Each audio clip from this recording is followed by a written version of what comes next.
lorsque le Seigneur délivra les captifs de Sion, c'est vraiment comme un rêve. J'avais l'impression de rêver. Je suis rentrée à la maison, je sais pas, 2 jours après, et je devais réaliser que j'avais un enfant à la maison. L'infirmière qui me montre ma fille, j'ai pas de mots, j'étais juste abasourdi. Je savais pas quoi dire, j'ai commencé à bégayer, là, mais ça, c'est vraiment mon enfant, c'est ma fille à moi. Quand on m'a dit que le bébé était venu, mais c'était... Je me suis rendu compte que cette histoire, j'ai eu le temps de raconter à tout le monde dans mon travail que mon frère allait avoir un bébé et que ça nous a pris 9 ans. Je raconte à tout le monde. C'était dur pendant des années.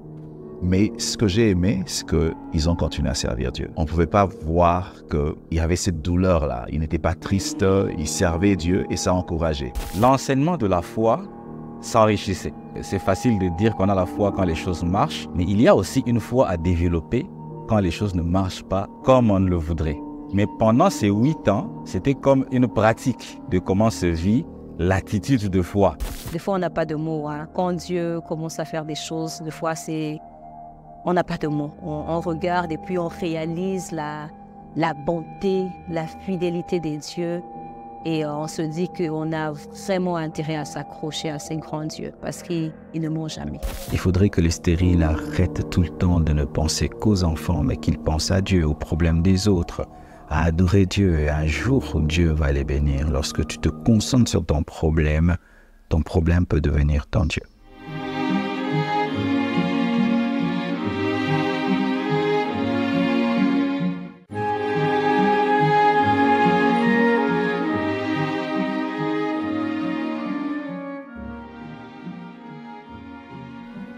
On s'est mariés religieusement. Le 7 octobre 2006.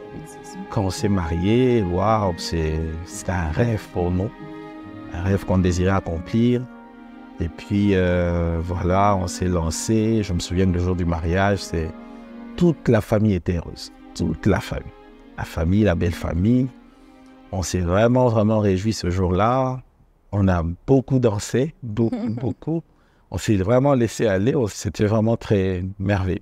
On se disait, on va rester comme ça, même sans enfants. Nous, c'était pas enfant d'abord. C'était vraiment la lune de miel, c'était 2 amoureux. En tout cas, ça a pris du temps. Le type de vie qu'on a mené, c'était vraiment, je dirais... Folie de jeunesse. Oh là là. On ne planifiait pas, on ne calculait pas, on se laissait aller. On aimait bien sortir. Je sais pas moi, voyager. En tout cas, on allait ça et là, par-ci par-là, en province, à l'extérieur du pays. On se baladait. On était tout le temps sortis. Tout le temps.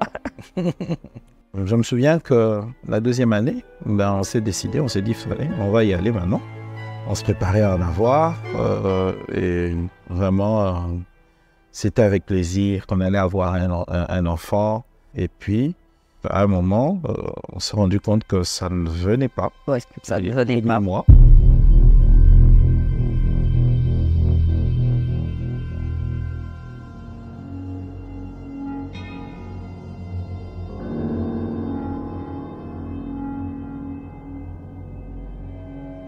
On s'est dit, bon, ça va aller, ça ira, avec les conseils des gens qui étaient autour de nous. Ça passera, c'est la première année, vous devez mieux vous connaître, ainsi de suite. Et puis on a attendu, et 1 année après, ça ne venait pas. Ça commençait quand même à nous amener à nous inquiéter. Moi, personnellement, c'était quand même une surprise. Je me disais, mais comment ça n'arrive pas Le parcours a commencé vers la médecine la 3e année. Parce qu'on nous disait qu'il fallait, comme ils appellent, s'accommoder, s'habituer, être marié, on est peut-être jeune et tout. Mais bon, après, à un moment donné, on avait un petit planning qui, à chaque fois, ça ne marchait pas. Alors, on s'est dit qu'il y a un problème. On n'était pas prêt, en fait, à aller voir les médecins. On a pu affronter ça, je pense, à la 3e année. C'est là que maintenant on a commencé cette quête qui n'a pas été facile pour nous de pouvoir avoir des enfants.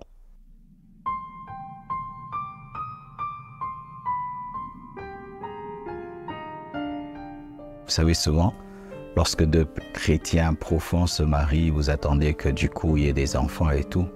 Surtout que ma sœur n'a pas eu une vie chargée avant de connaître Christ. Elle s'est gardée pour Dieu.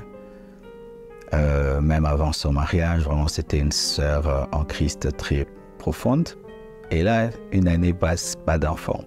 2 ans, 3 ans, 4 ans. Et bien, on commence à vous poser des questions. Et tu vois aussi quand même que ça l'a perturbé beaucoup, ça l'a dérangé. On s'est tous mariés. Il y a mon grand frère, le pasteur Marcelo. Il s'est marié en janvier 2006. Moi, je me marie en juin 2006 et Fifi se marie en septembre 2006. Alors, une fois qu'on se marie comme ça, je crois que mon frère Marcelo, ça n'a pas traîné. Il a eu son enfant, Oracle. Ça n'a pas traîné. Moi, j'ai eu des soucis. Ça veut dire que j'ai dû attendre une année, ça ne venait toujours pas. On allait aussi voir les médecins et tout ça. Et puis on a prié. Et puis Dieu nous a visités en 2009. On a eu notre enfant. Mais pendant que nous, on était en train d'attendre, il y a Fifi et Jean-Paul qui, eux, étaient toujours en train d'attendre. Après le mariage, je crois dans les 2 années qui ont suivi, on s'est rendu compte qu'il n'avait pas d'enfant. Alors moi, qu'est-ce que je me disais? Je me disais qu'il est dans le ministère. C'est un homme de Dieu, c'est un serviteur. Il a certainement une planification, il a des choses à bâtir dans le ministère. Certainement qu'il l'a planifié. S'il l'a voulu, c'était quelque chose de décidé. Je ne pouvais pas imaginer ça comme étant un défi pour un homme des fois comme lui.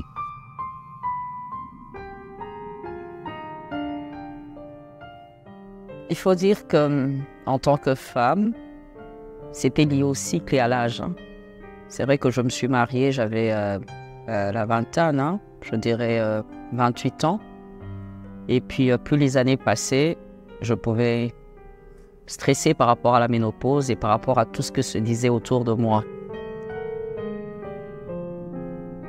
Il y avait aussi Internet aussi, quand tu y entres pour autre chose, mais tout de suite tu penses à cliquer maternité, fécondité, et les informations par rapport à l'âge ne me rassuraient pas du tout.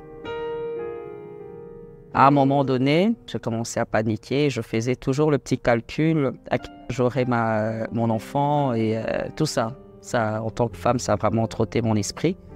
Et chaque cycle, pour moi, comptait. J'avais espoir. Je me dis, voilà, ça c'est le bon cycle. Et puis après, quand j'avais mes menstrues, il faut dire que ça me dérangeait beaucoup. Ça, c'est en tant que femme. Et les copines aussi autour de moi qui me parlaient maternité et tout. Je n'étais pas jalouse, c'est vrai, mais je commençais à me rendre compte qu'en tant que femme, je manquais quelque chose. Elle s'est mariée en 2006 et moi, je me suis mariée en 2007. Mais il s'est fait que moi, j'ai eu des enfants bien avant elle. Donc, au début, en tant qu'amie, c'est vrai, ça n'a pas été facile de voir une amie avec qui on a eu à rester pendant longtemps ensemble, ne pas avoir d'enfants. Mais seulement, c'est que j'ai toujours aimé apprécier par elle-même avec son mari, c'est qu'ils ont pu garder la joie de vivre. J'avais un mari qui m'aimait, un mari qui ne me stressait pas du tout. Ce n'était pas notre problème. Mais moi-même, je voulais avoir mes enfants tôt. En faisant le calcul, j'avais l'impression que j'avais perdu quelque chose et c'est difficile de définir ça. Donc, c'était plus par rapport au cycle et par rapport à l'âge. Et puis après, il y a eu aussi les diagnostics défavorables. Les diagnostics m'ont mis à terre à un moment parce que au début, c'était bien. Il n'y avait rien du tout, c'était l'inconnu. L'inconnu me donnait espoir. Et quand on a commencé à me dire que selon telle ou telle réalité, tel diagnostic, tu ne peux pas, à tel âge, tu ne peux pas. Ça commençait quand même à me déranger. Il y a des mois ou des années où j'étais forte, mais il y a des années aussi où je sentais que je flanchais.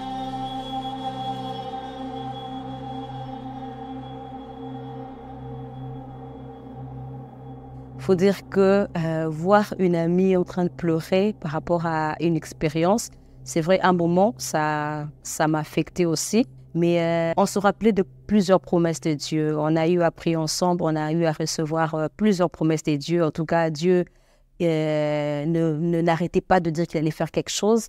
Et par rapport à toutes ces promesses de Dieu qu'on recevait dans la prière, on était vraiment rassurés que du jour au lendemain, le Seigneur pourrait faire quelque chose. Mais quand ça prend plus de temps, c'est vrai, en tant qu'humain, on peut être bougé. Mais notre force, on le retrouvait toujours dans la présence des dieux. Et en tant qu'ami, je ne cessais pas de la réconforter, de dire qu'il y avait un Dieu qui pouvait toujours continuer. Mais elle-même, elle avait déjà une certaine force. En tout cas, ce qui fait que moi-même, par moments, je commençais un tout petit peu à puiser un peu de sa force là pour la réconforter.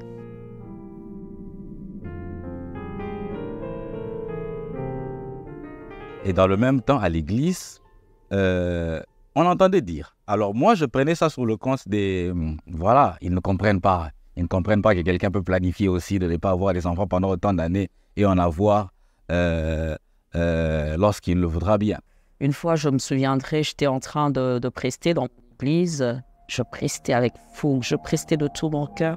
Alors il y avait des voisins qui criaient haut et fort « Ouh, tu as crié comme ça, mais... » Vas-y, je sais pas, avoir des enfants pour voir. Vous changez des voitures, vous avez telle ou telle chose, mais ouf, tu n'arrives pas à faire des enfants. C'est vrai que ça m'avait fait mal. Une fois, quand même, elle m'avait dit quelque chose de méchant que quelqu'un, un voisin, avait dit. C'est qu'elle était en train de prêcher, je crois que c'était quand leur église était encore à Lemba. Pendant qu'elle prêchait, il y a une voisine qui a dit en lingala, « Côté Akara, beau tapé ». C'est-à-dire, tu ne fais que prêcher, mais il faut aussi avoir des enfants. Tu t'imagines, tu es en train de prêcher et une voisine crie ça et l'église entend. Il faut avoir le courage pour continuer. Il y avait des voisins. Des fois, lorsqu'ils parlaient, ça s'entendait très facilement à l'église. Lorsqu'ils discutaient, lorsqu'ils parlaient à haute voix, ça s'entendait. Alors, il y avait cette voix-là qui s'est fait entendre en plein culte. Alors, je vous dis que c'était quand même glacial.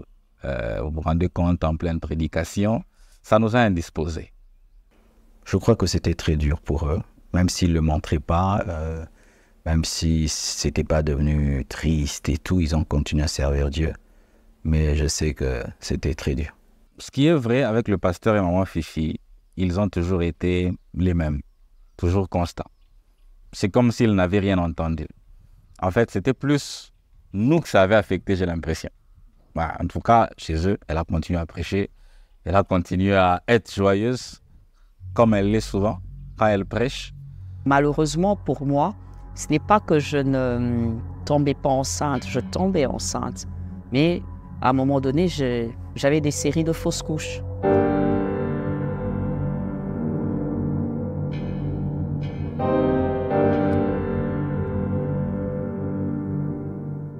Et j'étais face à un dilemme. Je me posais toujours la question, ne pas tomber enceinte ou bien tomber enceinte et perdre.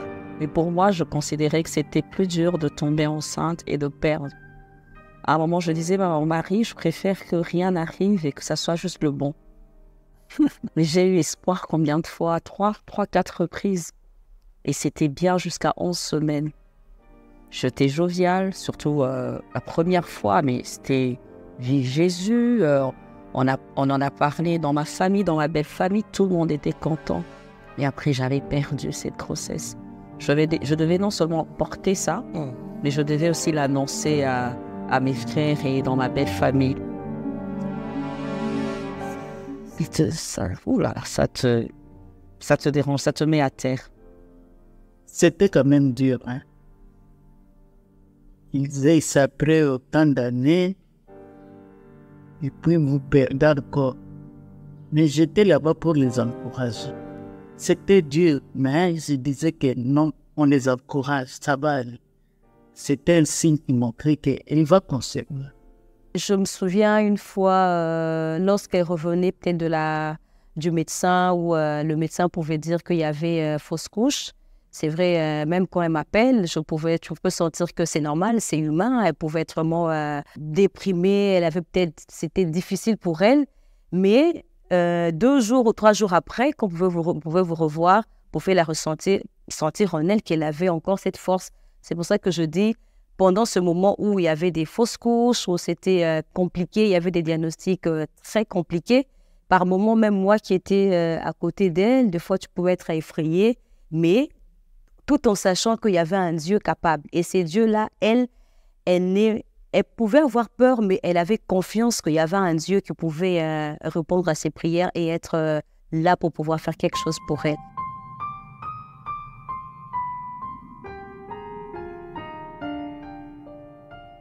Quand elle a dû faire des examens, par exemple, pour les trompes, j'étais pas là, j'étais en voyage. Et puis un soir, quand je suis rentré de ce voyage, un soir, elle me dit « Ah, tu sais, chérie, j'ai mal au cœur de ne pas pouvoir te donner les enfants que tu veux. » Franchement, je lui ai dit tout de suite, je lui ai dit « Non, ne me dis jamais plus cette phrase-là. Parce que il ne s'agit ni de toi, ni de moi. Cette affaire, c'est nous. Et moi, je ne te vois pas comme ça.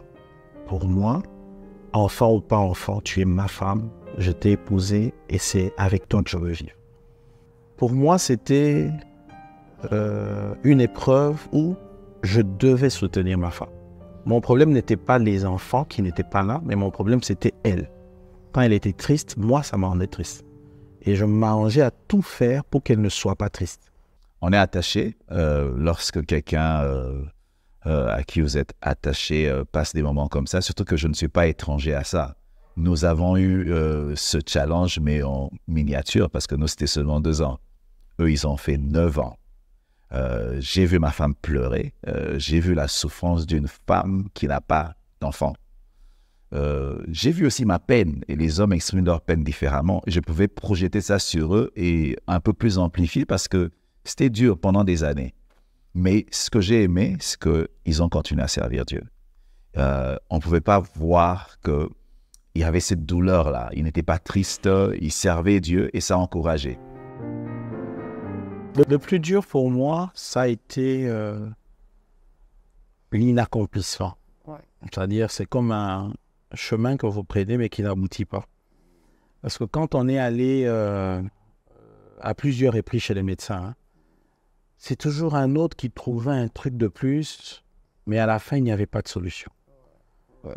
Et à tel point qu'une certaine année, je ne sais plus laquelle, j'avais vraiment pris l'option de ne plus aller à l'hôpital. Parce que je me disais, la médecine, elle ne peut plus rien pour nous. Franchement, elle ne peut plus rien. On va se tourner uniquement vers le Seigneur. Et ça a été le plus dur. Ça a été le plus dur. C'est un peu comme si tu cours, mais il n'y a pas de ligne d'arrivée, quoi. Et quelquefois, comme dans un désert, tu vois un genre de mirage. Et puis, tu t'approches, mais tu te rends compte que c'est pas d'eau, c'est pas de l'eau, c'est rien. Ça a été dur. Hein. Ça a été dur. Je crois que la plus grande épreuve de la foi, c'est le temps. C'est le temps. Parce qu'avec le temps, on peut avoir la foi au début, mais après, on commence petit à petit à affaiblir. Et je crois que ça a été dur. Ça a été dur. Il y a aussi peut-être un autre élément qui peut paraître bénin, mais c'est dans le regard des gens. Mais il y a aussi un autre élément, c'est lequel? C'est de voir que quand vous êtes avec des amis, lorsqu'ils parlent librement d'enfants, de leur famille, ils vous voient arriver, ils se taisent. Ils ne veulent plus parler de ce sujet pour ne pas vous frustrer. Je crois que ça me faisait mal. Ça me faisait mal parce que, en fait, voulant bien agir envers moi, ils me rappelaient que je n'avais pas d'enfant. Ouais, ils me rappelaient que je n'avais pas d'enfant. Je pouvais les surprendre en train d'avoir des conversations sur leurs enfants ou quoi que ce soit. Ils me voient, ils arrêtent. Ou alors, la femme a un ami et est enceinte, elle ne veut pas en parler pour ne pas nous frustrer. Et je vois que leur attitude, qui n'était pas méchante en elle-même, mais ça nous faisait mal de voir que, en fait, les gens nous rappelaient sans cesse qu'ils n'ont pas d'enfants, il faut les traiter comme ça, il faut. En termes de fausse couche, pour moi, je dirais que c'était un moment très difficile parce que c'était un moment de raté. Tu as commencé quelque chose, je concevais, mais je n'arrivais pas à enfanter. Pour moi, c'était la tristesse et puis je tombais un peu dans une sorte de déception.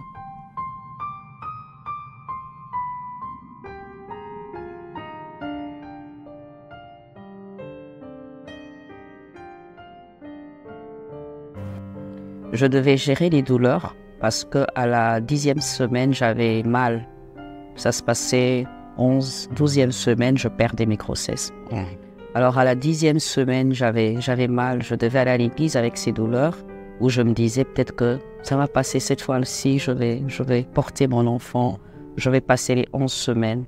Au travail aussi, la même chose. Aujourd'hui, quand on parle fausse couche, peut-être que les gens disent bah, « j'ai fait une fausse couche, elle a fait une fausse couche ». Les fausses couches égale curetage. Fausse couche égale aspiration. Fausse couche, une fois, je pense, égale à anesthésie locale ou générale.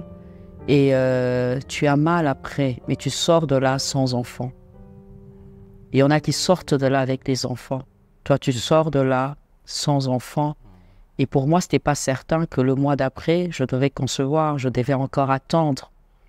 Il y a des fausses couches comme ça où j'ai attendu 2 ans. Il y en a même 3 ans, même 4 ans, parce que nous, on parle de 8 ans. Alors, des fausses couches où je devais attendre. Et ça commençait à m'attrister parce que plus je perdais, j'avais l'impression qu'il y avait quelque chose en moi qui, je sais pas, qui perdait vie en même temps,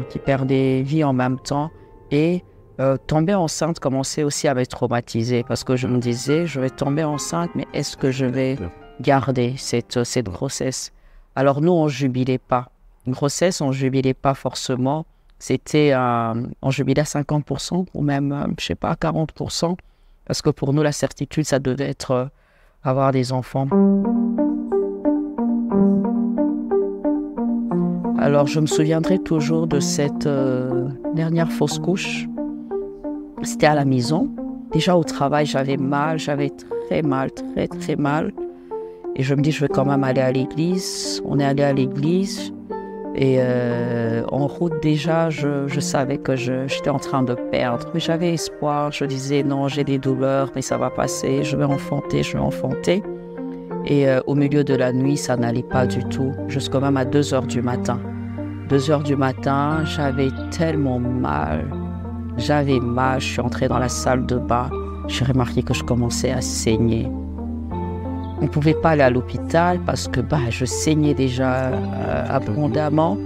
Alors j'ai demandé à mon mari qu'on se mette à prier parce que là, je perds espoir, je perds courage. Et puis, j'avais déjà peut-être 35 ans déjà à l'époque.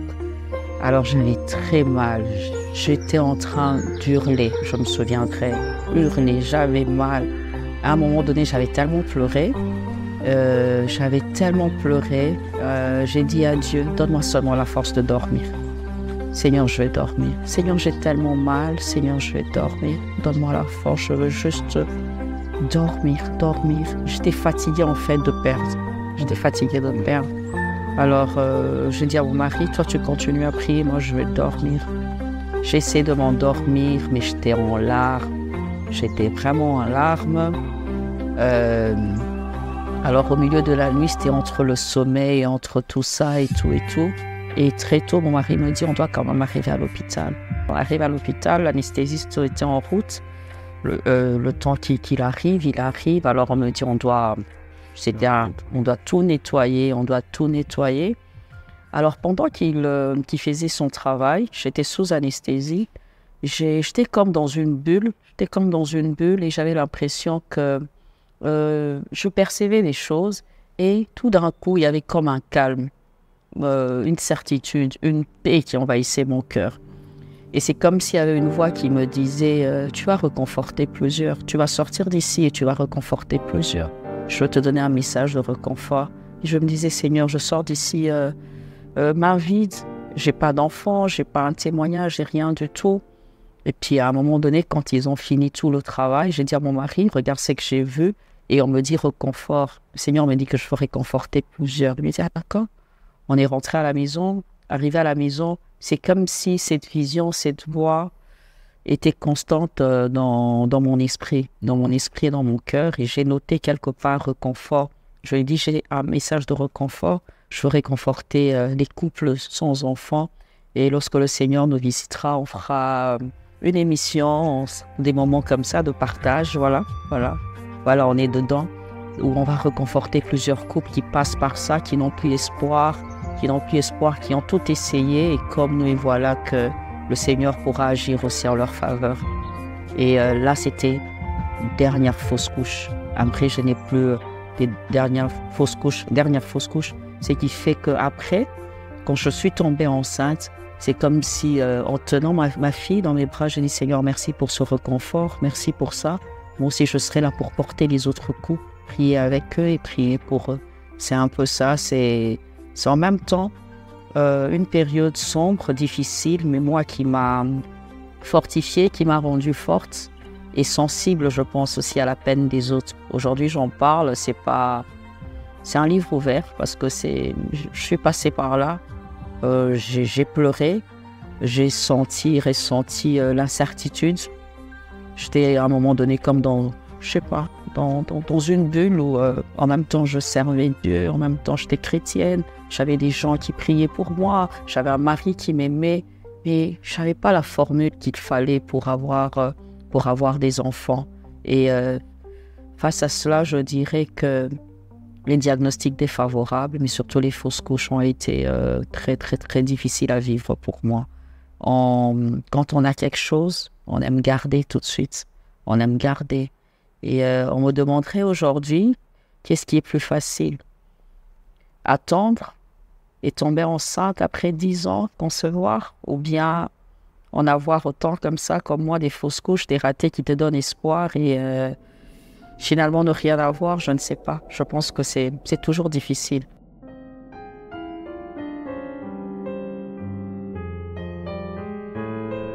La stérilité n'est pas facile à vivre. C'est une épreuve très difficile à vivre, peu importe, qu'on soit chrétien, qu'on soit païen, qu'on soit... Bref, ça reste difficile. Difficile pourquoi? Parce que émotionnellement, tu es touché.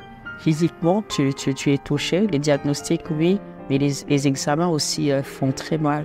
Les femmes qui ont fait l'hystéro, je pense, cet examen de trompe, tout ça, elles savent que ça fait toujours très, très, très mal. Le curetage, ça peut bien se passer ou ne pas bien se passer. Ça te met dans cette bulle-là où tu es effrayé et des fois tu ne sais à qui on parlait. On pouvait voir le couple, parce que moi je recevais plus d'informations par rapport à Fifi, comme c'est elle qui est mon amie.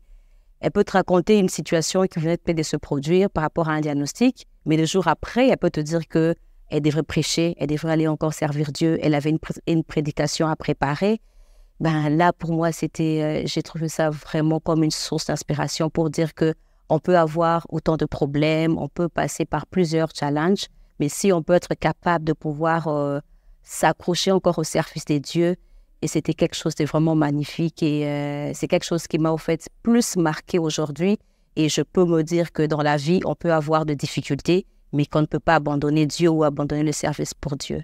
On a connu plusieurs étapes, parce que nous étions dans la première étape, je dirais, c'était la lune de miel. Ouais. Après cette étape de lune de miel est venue l'étape de la stérilité. Pas du tout d'enfant, pas de conception, rien. Et puis après, c'est cette série de fausses couches qui ont commencé à arriver. La première fois on l'a connue, tu étais à la maison. Et te voir te tordre de douleur. Ah, c'était... Je priais comme un fou ce jour-là. Je priais. Voyant ma femme pleurer de douleur. Moi aussi, je priais dans la prière. Je pleurais dans la prière. Je dis Seigneur, interviens. Et jusqu'au petit matin. Comme ça, on a prié depuis toute la nuit. Et puis, aboutir à avoir perdu cette grossesse, c'était très, très dur. On n'a pas appris à un Dieu à servir un Dieu après lesquels on est fâché. À chaque fois, on se disait, c'est arrivé, c'est passé, on doit se relever. Et ce qui est bien, c'est que quand tu étais au plus bas, c'est moi qui te relevais, et moi, quand j'étais au plus bas, c'est toi qui me relevais. Et puis, il faut dire aussi que la fois où on a dû te faire cette aspiration, j'étais à l'extérieur. Et quand on m'annonce qu'on a perdu l'enfant, j'étais sorti sur la rue, je suis allé à l'extérieur, les véhicules passaient. Je réfléchissais sur ce que je devais faire. J'étais à la veille d'un séminaire à l'église. Le séminaire avait pour thème « Le juste vivra par sa foi ». C'était une expérience terrible. Déjà, ils avaient une bonne base doctrinale et ils avaient une vraie conversion. Parce que la doctrine détermine le comportement dans l'épreuve. Lorsque tu as une doctrine fondée sur la bénédiction, quand la bénédiction tarde, tu abandonnes. Mais eux, ils avaient une doctrine fondée sur Christ. Et ils avaient déjà Christ. Et de deux, ils ne servaient pas Dieu pour que Dieu les bénisse. Ils servaient Dieu parce qu'ils l'aimaient. Et ils savaient que Dieu les aimait. Et jamais ils ont remis en question l'amour de Dieu dans leur vie. Ils ont toujours cru que Dieu les aimait. Mais ils se disaient, c'est une épreuve et elle finira par passer. Mais c'est que j'ai reçu comme leçon de leur miracle, c'est que des fois, il faut oublier ces problèmes pour que Dieu puisse les résoudre. Lorsque le problème t'accapare à 100%, il devient un Dieu pour toi. Et Dieu n'encourage pas l'idolâtrie parce que même nos problèmes peuvent devenir des idoles. Des fois, il faut oublier ton problème, tu te concentres sur Dieu et Dieu résout ton problème. Lorsque Anne voulait à tout prix avoir un enfant, elle ne l'a pas eu. Mais lorsqu'elle s'est concentrée sur le besoin de Dieu, Dieu lui a donné un prophète qui était aussi son enfant. Donc, des fois, il faudrait que les stériles arrêtent tout le temps de ne penser qu'aux enfants, mais qu'ils pensent à Dieu, aux problèmes des autres, à adorer Dieu. Et un jour, Dieu va les bénir. Lorsque tu te concentres sur ton problème peut devenir ton Dieu. J'ai vraiment remarqué que papa Jean-Paul a toujours été aussi, est resté aussi amoureux, parce qu'on parlait souvent avec mon ami. Je ne l'ai pas vu en tout cas se plaindre. Et même moi-même, en train de regarder comment le couple avançait, je peux voir que papa Jean-Paul était resté toujours amoureux à sa femme et aussi complice aussi et d'un appui vraiment. Parce que souvent, il pouvait peut-être faire passer une épreuve ou une situation. Il était là peut-être dans des hôpitaux, dans leurs différents rendez-vous avec le médecin, il était là. Et en tant qu'ami, je me disais vraiment que mon amie était entre les bonnes mains et qu'elle pouvait vivre cette expérience douloureuse avec un mari qui pouvait le combler d'une manière ou d'une autre. Quand on a fait des examens approfondis aussi pour moi, il s'est avéré qu'il y avait aussi quelques problèmes. Alors, à ce moment-là, et je peux dire que j'ai vu ma femme revenir vers moi pour me dire « c'est comme tu m'as dit, il ne s'agit pas de toi ou de moi, il s'agit de nous ». C'était comme un petit jeu de ping-pong. À un moment donné, c'était moi, au début de notre couple, quand j'ai été voir les médecins, ils m'ont dit que je ne pouvais pas concevoir, c'était d'abord ça. Et puis après, les médecins ont demandé à mon mari de faire des examens. Alors là, j'ai découvert un homme fort, parce que souvent on dit que dans des cas d'infertilité dans le couple, c'est généralement la femme. Alors, quand il devait passer par ces examens, il est passé, on a dit qu'il y avait des petits problèmes et tout. Mais ce qui m'avait donné la force, et c'est une leçon que j'ai gardée à vie, j'avais rien dans mon cœur qui m'amenait à dire qu'il ne peut pas me donner des enfants, alors il y a une autre option. Pourquoi? Parce qu'il était là aussi pour moi. C'est une option que lui n'avait pas introduite dans notre couple. Pour nous, ne pas avoir des enfants, c'était comme un problème extérieur par rapport à notre relation. Donc, ça soit toi ou pas moi, on nous a dit qu'on ne pouvait pas avoir des enfants, mais nous allons nous battre à deux. Il y a déjà de ce côté-là où on sait en général que quand il s'agit d'un problème de fertilité dans un couple, c'est la femme. Mais apprendre que moi aussi j'avais un problème, c'était un coup de massue sur ma tête. Je n'en revenais pas, j'étais surpris, j'étais étonné, j'ai dit mais mon Dieu, c'est quoi qui m'arrive? Je ne comprends pas. Et ça m'a pris un temps pour digérer cela. Vous savez, quand cette épreuve arrive dans un couple, souvent on se jette la faute. Et quand on fait ça, ça divise le couple. Mais eux, ils ont porté le challenge ensemble. Et ça les a vraiment unis, ils sont très complices, ils sont vraiment des amis. Ça les a unis parce qu'ils ont porté le problème ensemble. C'est ce qui fait qu'ils sont très complices dans ce qu'ils font en termes de ministère, mais aussi en tant que couple. C'est vraiment des amis. Donc moi, c'est ce que ça ne les a pas divisés, mais ils sont devenus encore plus unis. Là où se posait le vrai défi, c'est par rapport à ce que je fais, par rapport à mon travail, par rapport à ma profession. Je suis prédicateur et prédicateur de la foi. C'était pas facile. C'était pas facile parce qu'il y avait un contraste entre le fait que je prêchais la foi, mais c'est pas ce qui se faisait voir dans ma vie par rapport à la maternité, à la fécondité. Autour de nous, il y avait des gens pour nous rappeler. Des fois, les gens disaient, mais vous qui prêchez la foi, où est votre foi finalement? Et même, on était capable de prier pour d'autres couples, les accompagner en prière et tout. On voyait ces couples avoir des enfants. Mais nous-mêmes, on n'en avait pas.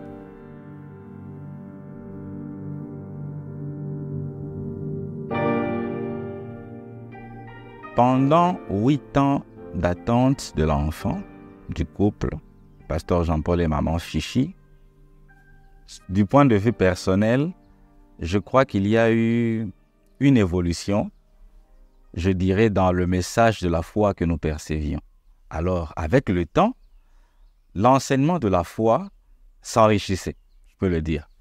Donc, c'est vrai que c'est facile de dire qu'on a la foi quand les choses marchent, mais il y a aussi une foi à développer quand les choses ne marchent pas comme on le voudrait. C'est à cette dimension-là que cette période nous a conduits. Parce qu'à l'époque, on avait bien retenu les principes de la foi. Lorsqu'on a la foi, on a un certain langage, un langage qui ne tient pas compte de la réalité, mais qui tient compte de la vérité. Quand on a la foi, on a des actions qui doivent accompagner la foi. Quand on a la foi, on a une attitude qu'il faut avoir. Ça, c'est ce qui était prêché. Mais pendant ces 8 ans, c'était comme une pratique. Voilà, un message pratique de comment se vit l'attitude de foi pendant que les choses ne marchent pas. Les paroles de foi, les confessions de foi, les déclarations de foi pendant que les choses ne marchent pas. On sait bien que la réalité, c'est autre chose, mais nous continuons à croire à autre chose. Et ça, c'était le côté pertinent de l'enseignement de la foi, pour nous, Église, et pour moi personnellement.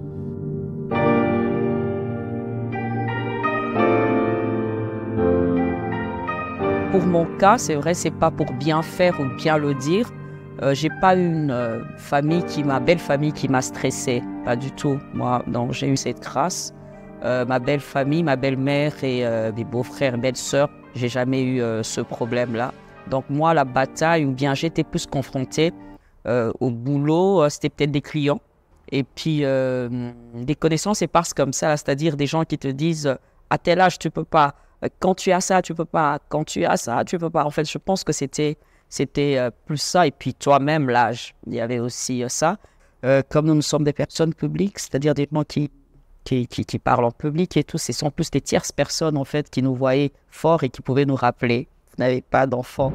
On savait très bien que ça n'allait pas, surtout quand ils avaient perdu leur bébé. C'est le fait de penser que les enfants, c'est Dieu qui donne et que même si on allait leur parler, quelle est la solution qu'ils pouvaient nous donner? Ce sont les vérités.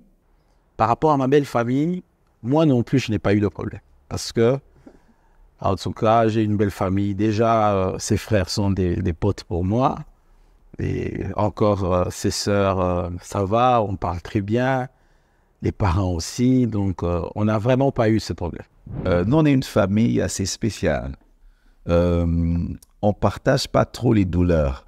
Donc, c'est-à-dire que quand elle souffre, ce n'est pas qu'elle va venir te raconter sa souffrance. Tu vois, on voit qu'elle souffre, on prie, on ne pose pas des questions. Mais dans ton coin, tu cherches Dieu pour elle. Mais c'est quand Dieu a visité qu'on parle des souffrances passées. Mais quand la peine est là, on n'en parle pas trop. Tu regardes, tu es conscient, tu la soutiens, mais ce n'est pas que vous tenez cette conversation. Pour moi aussi, c'était dur. Hein. Déjà, je suis l'aîné de la famille et je vois ma petite sœur qui n'a pas d'enfant. C'est aussi quand tu vois ta sœur qui n'est pas très, très heureuse, ça me touchait. Vraiment, j'ai beaucoup prié pour Fifi. Beaucoup, je crois que je priais pour elle tous les jours. Hein. Dans chacune de mes requêtes, il y avait Fifi. Dieu donne des enfants, donne des enfants, donne des enfants. Vraiment, c'était un fardeau pour moi, un vrai fardeau. Peut-être j'aurais été un mentor si j'avais traversé un temps de stérilité, puis Dieu m'a donné. Mais j'étais là pour les soutenir, les encourager, prier. J'étais un intercesseur. J'étais plus un intercesseur. J'étais là pour encourager, prier ensemble, le croire ensemble, le demander ensemble. J'étais à la fois un grand frère, un intercesseur, un ami.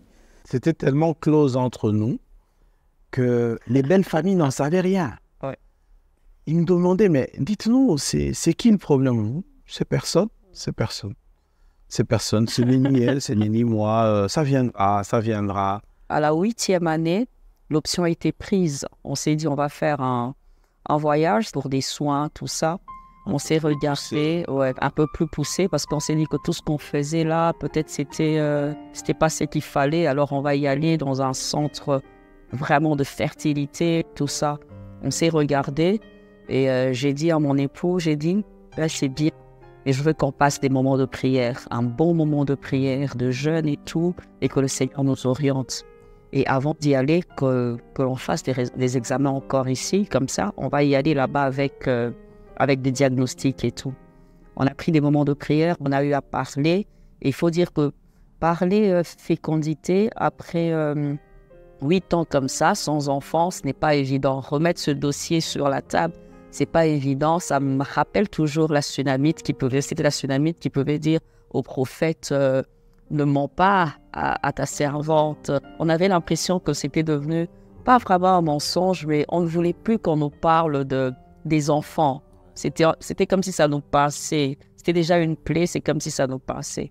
Alors, j'ai parlé à mon mari, j'ai dit, on doit refaire, on doit reprendre courage, mais avant de prendre cet avion, on va quand même prier. On a pris le temps de prier, puis j'ai dit, bon, avant d'y aller, on va avoir un médecin ici, on va refaire les examens. On arrive là, on était habitués aux examens de millions. On est arrivé, comme d'habitude, ils nous ont demandé de faire ces examens assez compliqués. Les couples qui n'ont pas encore d'enfants et qui sont passés par là comprennent. C'est humiliant. Alors on est passé par là, notre grande surprise, le médecin qui nous dira ton mari n'a rien, monsieur, vous n'avez rien du tout. Mais vous n'avez rien du tout. Alors je regarde, j'ai dit rien comment? Il dit mais madame, c'est vous le problème. J'ai dit ça et c'est encore moi le problème. J'ai dit c'est moi le problème. J'ai dit ça et mon mari me regardait. Et heureusement pour nous, le problème c'était pas toi ou moi, c'était encore un autre problème. Ok, mais tant mieux. Toi tu n'as pas de problème et qu'est-ce qu'on doit faire? Il dit je vais vous prescrire tel médicament, on fera ça. Le mois était passé, 2 mois après, je suis tombée enceinte. Et puis, c'était...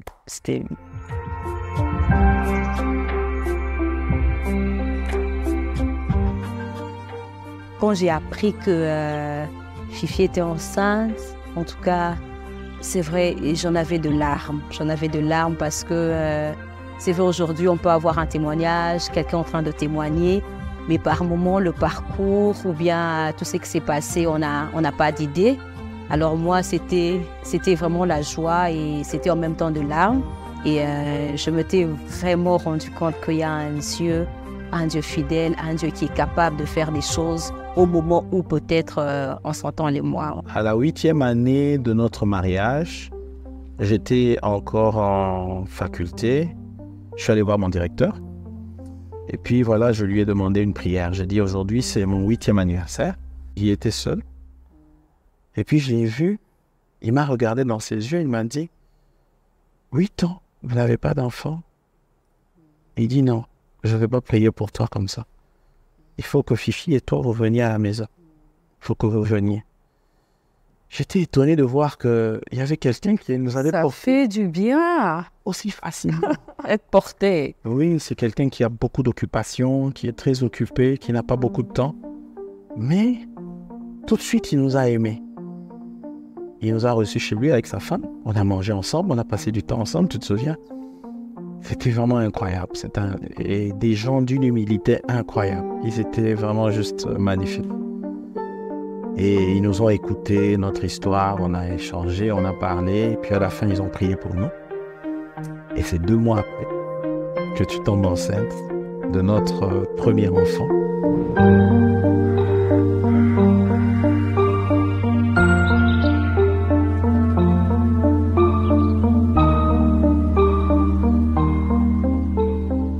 Je suis tombée enceinte à la 11e semaine, tout était OK. À la 12e semaine, je suis quand même allée à l'hôpital. On fait l'échographie, on remarque qu'il y avait le battement du cœur. Parce qu'à la 11e semaine, il n'y avait jamais de battement de cœur. Et puis après, il fallait expulser la grossesse. Cette fois-là, la 12e semaine, il y avait quand même le battement du cœur. Je n'étais pas joviale ou joyeuse à 100% parce que j'attendais. Je me suis dit, je vais attendre peut-être 6 mois. On est quand même allé, je ne sais plus, à 20e ou 25e semaine, bref, je ne sais même plus. On arrive, on refait l'examen. Je demandais qu'on refasse tout pour l'examen. On refait l'examen, on me dit qu'il y a le battement du cœur.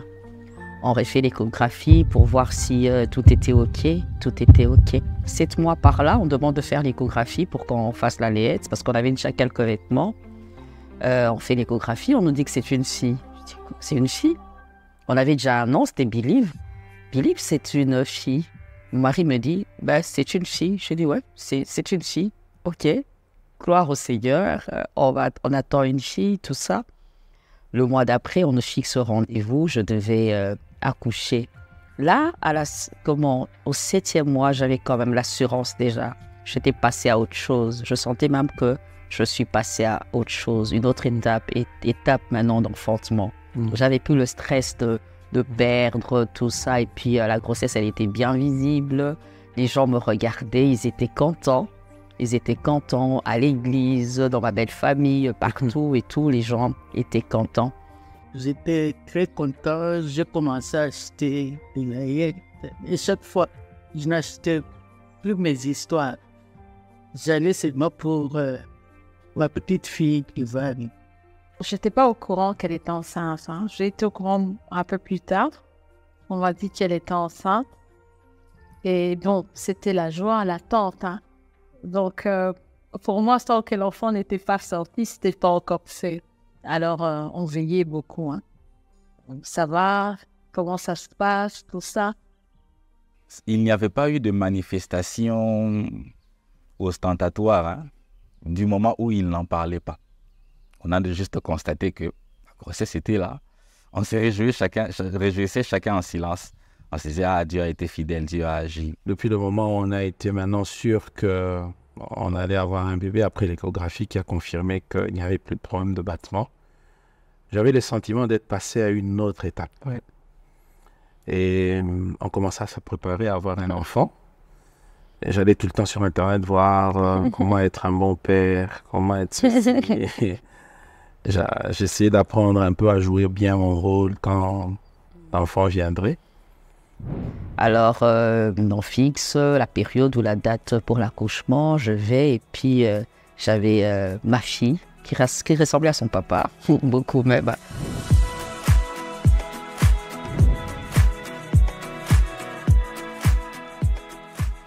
Et c'est ce jour-là que j'avais compris beaucoup de choses. J'avais compris que j'avais des gens qui me portaient. Il y avait des personnes qui me portaient. Il y a des gens qui entraient dans la chambre en pleurs, mais qui pleuraient de joie, qui disaient « on attendait ça ». Il y a des membres de l'église qui venaient, qui disaient « le Seigneur a opéré un miracle ». Le membre de ma famille, tout le monde. Il y a des couples inconnus qui venaient, qui voulaient simplement prier avec nous, qui voulaient juste bénir le Seigneur avec nous. On l'amène en salle d'accouchement. Moi, j'attends. Ton docteur disait qu'il ne pouvait pas accepter que le mari soit là parce qu'il avait connu une expérience plus tôt. La veille, il y avait un mari qui s'était évanoui carrément. Alors, il dit, monsieur, il ne faut pas entrer, monsieur le pasteur, vous allez vous évanouir là-bas. J'ai dit, ok, je vais attendre. J'attends. Et puis, on vient m'appeler. J'étais dans la chambre, on m'appelle. On dit, papa, enfin, félicitations, vous avez une fille jolie. J'arrive, l'infirmière qui me montre ma fille.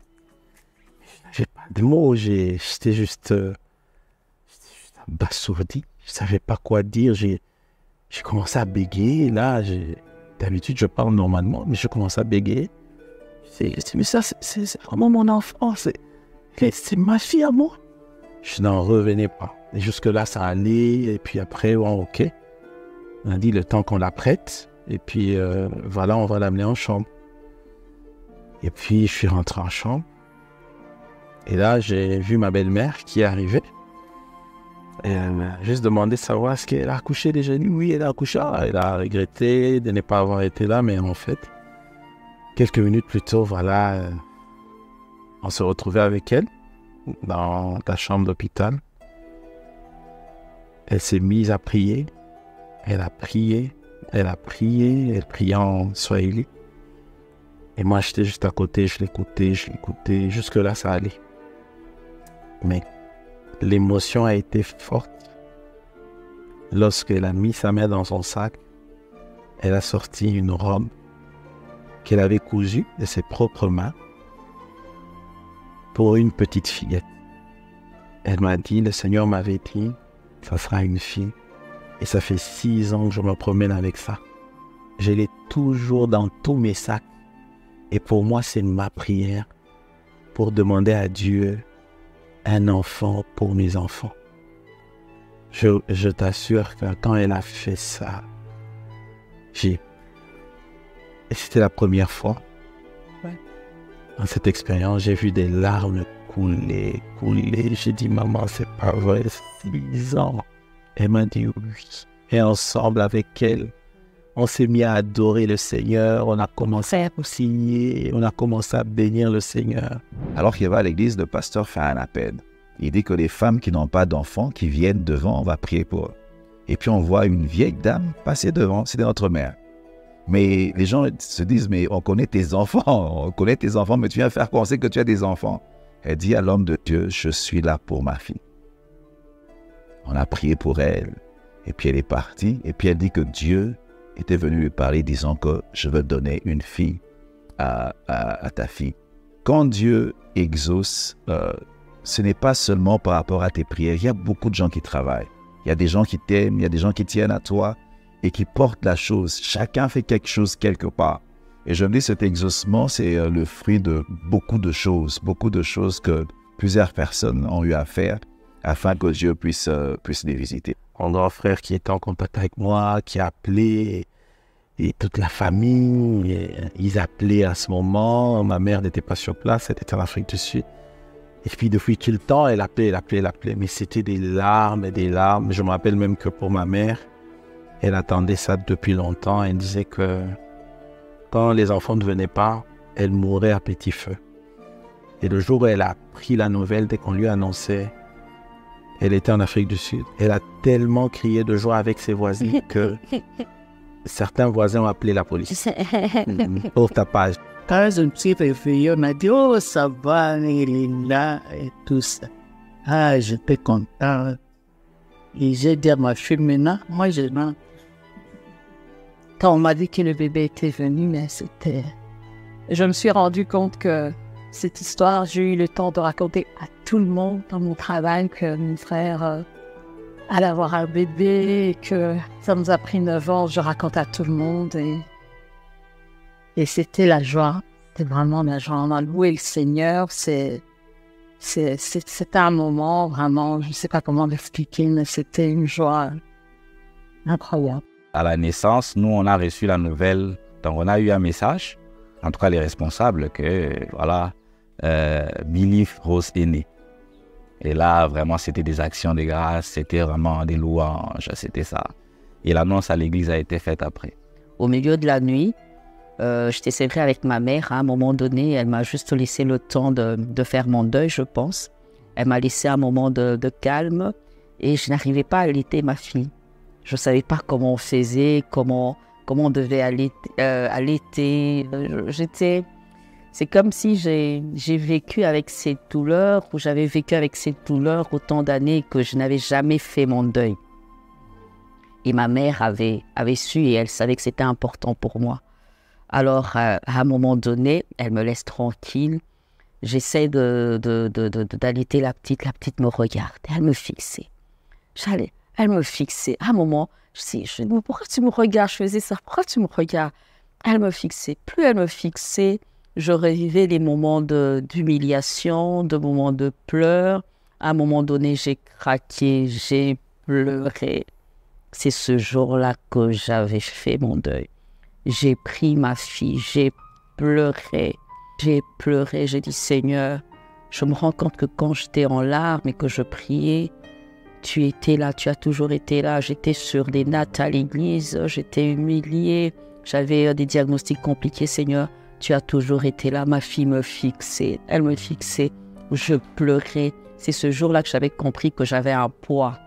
J'avais un poids dans mon cœur, je portais quelque chose de lourd en fait. Je jouais peut-être à la forte. J'étais une prédicatrice, je jouais à la forte.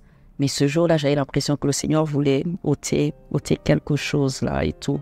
Et c'est comme s'il y avait un cantique qui dit « Aujourd'hui, mes pleurs se transforment à une eau, je sais pas, à boire et tout. » Et j'étais là, j'exaltais, je priais le Seigneur par rapport à ça. Il y a ce passage qui me venait, j'ai dit, lorsque le Seigneur délivra les captifs de Sion, c'est vraiment comme un rêve. J'avais l'impression de faire un rêve. J'avais l'impression de rêver. Je suis rentrée à la maison, je sais pas, 2 jours après, et je devais réaliser que j'avais un enfant à la maison. À la maison, ça m'a pris peut-être 1 mois où je devais me dire, je suis maintenant maman, j'ai maintenant un enfant, et je te regardais, on est vraiment parents. Et au milieu de la nuit, moi, je ne dormais pas parce que je devais observer la petite, si elle allait bien, est-ce que c'est vraiment un vrai bébé, tout ça et tout. Donc, c'est quelque chose d'énorme, de grand. Il n'y a que Dieu qui peut faire ça. Les enfants viennent de Dieu. J'aimerais dire à ce couple que ça arrivera comme dans un rêve. Des fois, ce n'est pas calculé, ce n'est pas prémédité. La venue d'un enfant, c'est comme ça. Ça vient. C'est vraiment un miracle. Quand je suis allée voir Believe, c'était à la maison quand j'étais déjà sortie. Je l'ai eu dans mes bras. Vraiment, c'était beaucoup de souvenirs. Moi, je pensais plus au temps de prière, à toutes ces demandes qu'on demandait à Dieu à tout ce moment. Et c'était une joie immense, en fait. Ça ne m'a vraiment pas empêché de pouvoir encore remercier Dieu et dire merci à ce grand Dieu-là fidèle.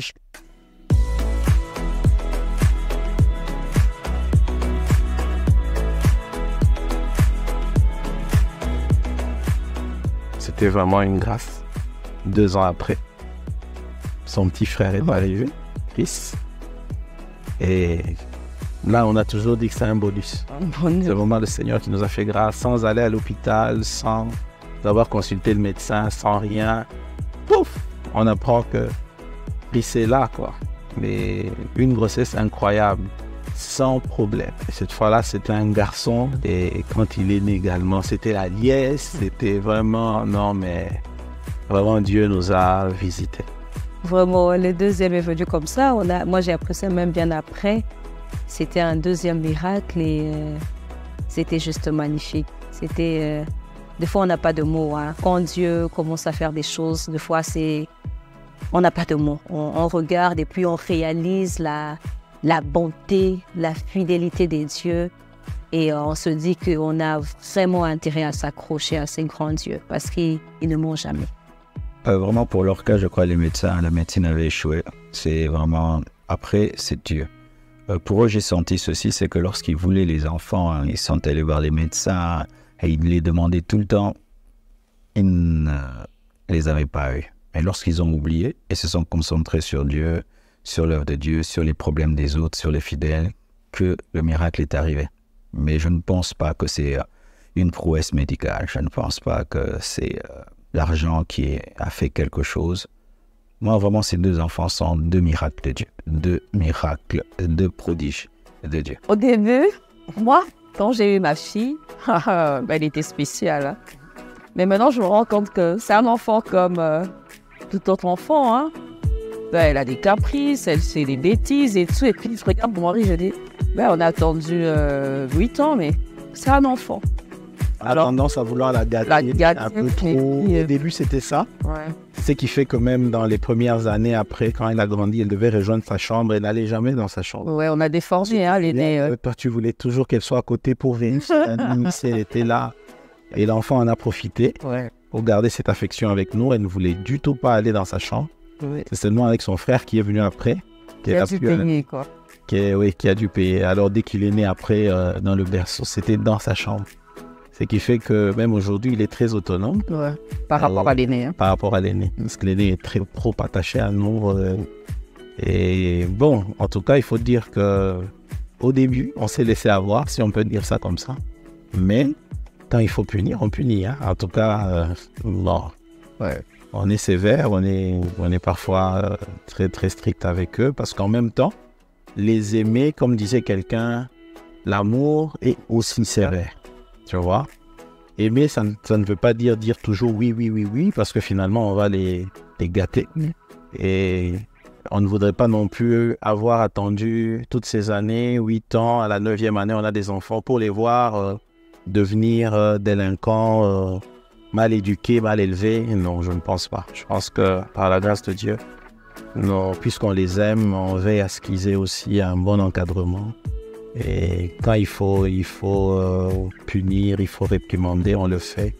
Mais on doit avouer qu'on les couvre de beaucoup d'amour. Pour les avoir attendus aussi longtemps. En tout cas, c'est pas facile. C'est pas facile. Le malheur des enfants, c'est sexy.